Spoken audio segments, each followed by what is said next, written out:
Hello viewers, இது நான் உங்கள் சூர்யா. நீங்கள் பார்த்துட்ருக்கிறது நம்ம லைப்ரரிஸ்.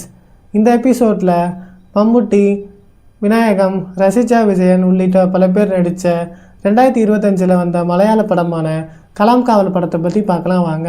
களம் காவல் தமிழ்நாடு கேரளா பாடலுக்கிடையே பல விதவை பெண்களை கடத்தி அவர்களை கொலை செய்து வரும் ஒரு சைக்கோ கில்லரை போலீஸ் கண்டுபிடிச்சார்களா இல்லையாங்கிறதான் இந்த படத்தோட மொத்த கதையே.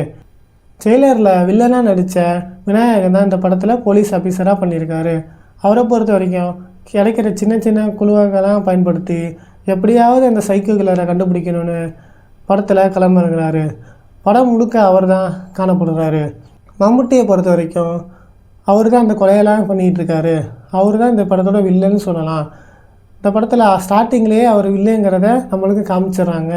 அதனாலே கொஞ்சம் சுவாரஸ்யம் கம்மியாக இருக்க மாதிரி ஃபீல் ஆகுது. என்னதான் இருந்தாலும் அவர் கொடுத்த வில்ல கேரக்டரை சூப்பராக பண்ணியிருக்காருன்னு சொல்லலாம். இந்த படத்தில் பேக்ரவுண்ட் ஸ்கோரு அருமையாக பண்ணியிருக்காங்க. இந்த படம் என்ன தான் ஃபாஸ்ட்டாக பண்ணாலும் செகண்ட் ஹாப்பு நம்மளுக்கு அங்கங்கே போர் அடிக்குது. ஏன்னா இன்வெஸ்டிகேஷன் ரொம்ப நேரம் போயிட்டுருக்க மாதிரி தோணுது. கடைசியில் இந்த படத்தில் ட்விஸ்ட்டும் வச்சுருக்காங்க. அதுக்கு நம்ம நல்லாவே இருக்குன்னு சொல்லலாம். இந்த மாதிரி ஸ்லோவான போலீஸ் இன்வெஸ்டிகேஷன் யாருக்கெல்லாம் பிடிக்குமோ இந்த படத்தை கண்டிப்பாக ட்ரை பண்ணலாம். இந்த படம் சோனி லிவ் தமிழ்லேயே அவைலபிளாக இருக்குது. பார்க்கணுங்கிறவங்க பார்க்கலாம். குறிப்பாக 16 பேஸ் மேலே இருக்க மெச்சூர் ஆடியன்ஸ் பண்ணி பாருங்கள். இதை கண்டிப்பாக மைண்டில் வச்சுக்கோங்க. உங்களை நான் அடுத்த ஒரு நல்ல படத்தோடு சந்திக்கிறேன். இது நான் உங்கள் சூர்யா.